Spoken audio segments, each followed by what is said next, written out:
Assalamualaikum warahmatullahi wabarakatuh. Sahabat Ummah Media. Setelah berstatus suami istri, berhubungan suami istri bukan hanya dibolehkan, tetapi juga bernilai ibadah. Suami dan istri dapat melakukannya kapanpun dan dimanapun, asal tetap berada dalam waktu dan tempat yang tidak keluar dari koridor syariat. Jika menurut medis hubungan oral aman dilakukan asalkan memenuhi unsur kesehatan dan keamanan, lalu bagaimana hukum hubungan oral dalam Islam? Sebenarnya, tidak ada sumber yang jelas dan juga tegas tentang masalah hubungan oral. Oleh karena itu, banyak terjadi perbedaan pendapat terkait hal tersebut. Ada ulama yang membolehkannya dengan syarat-syarat tertentu dan ada juga yang mengharamkannya. Ada beberapa pendapat ulama terkait hukum hubungan oral, yakni: pertama, hubungan oral hukumnya mubah. Ulama yang memberi hukum mubah atau boleh dilakukan dengan beberapa syarat dan ketentuan ini memiliki alasan tidak adanya dalil yang secara khusus menyikapi hukum boleh tidaknya hubungan oral. Ulama yang memiliki pandangan ini mengambil dalil dari Al-Quran. Istri-istrimu adalah ladang bagimu, maka datangilah ladangmu itu kapan saja dengan cara yang kamu sukai, dan utamakanlah yang baik untuk dirimu. Bertakwalah kepada Allah dan ketahuilah bahwa kamu kelak akan menemuinya, dan sampaikanlah kabar gembira kepada orang yang beriman. Quran Surah Al-Baqarah ayat 223. Ayat tersebut menjelaskan bahwa suami dapat menyalurkan hasratnya dari mana saja yang diinginkan, kecuali melalui dubur dan ketika istri menstruasi. Imam Al-Qurtubi, seorang ulama tafsir mazhab Maliki mengatakan, telah berkata asbab dari golongan ulama kami Maliki, boleh bagi suami menjilat kemaluan istrinya dengan lidahnya. Imam Al-Qurtubi. Sementara pandangan kalangan Hambaliyah, disebutkan Imam Al-Buhuti rahimahullah, berkata Al-Qadi, boleh mencium kemaluan istri sebelum jima dan dimakruhkan menciumnya setelah jima. Ulama yang membolehkan hubungan oral yang lain adalah Prof. Ali Al-Jumuah dan Dr. Sabri Abdur Rauf yang merupakan pengajar dan ahli fikih dari Universitas Al-Azhar Kairo. Kedua ulama ini berpendapat hubungan oral adalah bagian aktivitas seks yang boleh dilakukan terlebih jika hal tersebut sangat dibutuhkan untuk mendapatkan kepuasan seksual daripada jatuh ke dosa zina. Pendapat yang sedikit lebih tegas tentang hukum hubungan oral dikeluarkan oleh ulama karismatik Mesir, Syekh Yusuf Al-Qardawi, yang menyatakan hukum hubungan oral adalah boleh tapi dengan batasan menghindari air madzi atau air mani. Kedua, hubungan oral hukumnya makruh. Ada juga ulama berpendapat bahwa hukum melakukan hubungan oral adalah makruh dan lebih cenderung untuk melarangnya.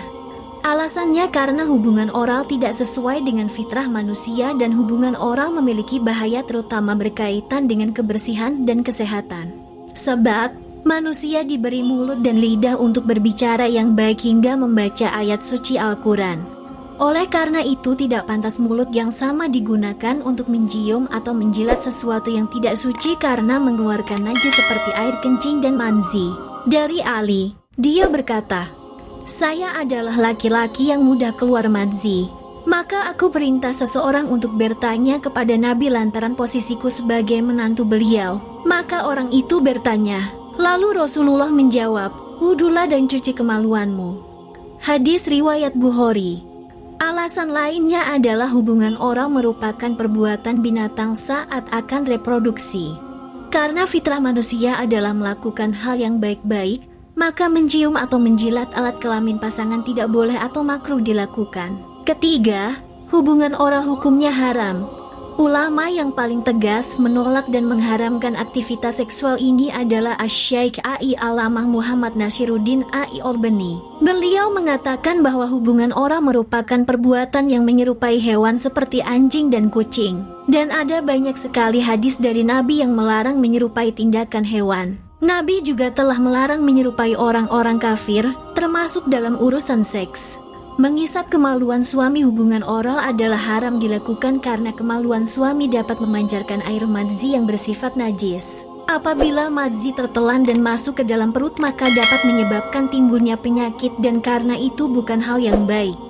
Sementara itu Syekh Ai Alamah Ubaid berpendapat sama dengan Al-Albani dengan menyatakan bahwa hubungan oral adalah perbuatan binatang dan seorang suami wajib menghormati istrinya. Selain itu, diperlukan adanya kehati-hatian, sebab selain air kencing, ada 3 jenis air yang keluar dari kemaluan laki-laki. Pertama, air sperma atau mani yang keluar dengan memancar dan tersendat. Ada bau yang khas seperti adonan roti atau kue. Terasa nikmat saat air itu keluar. Kedua, air wadi, yaitu air keruh, kental yang biasa keluar setelah orang mengeluarkan air kencing. Ketiga, air madzi, yaitu air bening yang keluar dari kemaluan, baik dari seorang pria maupun perempuan yang biasanya disebabkan karena faktor syahwat. Jadi, hubungan oral diperbolehkan namun tidak boleh mengabaikan hukum bahwa madzi atau cairan yang masuk ke mulut hukumnya adalah najis. Ia dimafu jika masuk ke liang vagina saja. Jika masuk ke mulut, itu bukan keadaan yang sulit dihindari, maka hukumnya tetap najis, tidak dimafu. Namun dalam bidang medis terdapat juga resiko hubungan oral bagi kesehatan. Dilansir Freewell Health, beberapa efek samping yang akan dirasakan oleh pasangan yang mempraktikkan hubungan oral, yaitu HIV, herpes, HPV. Menyikapi pembahasan terkait hukum dan efek samping hubungan oral, ada baiknya untuk membicarakan hal tersebut kepada pasangan sebelum memutuskan akan melakukannya atau tidak. Wallahu a'lam bishawab. Wassalamualaikum warahmatullahi wabarakatuh.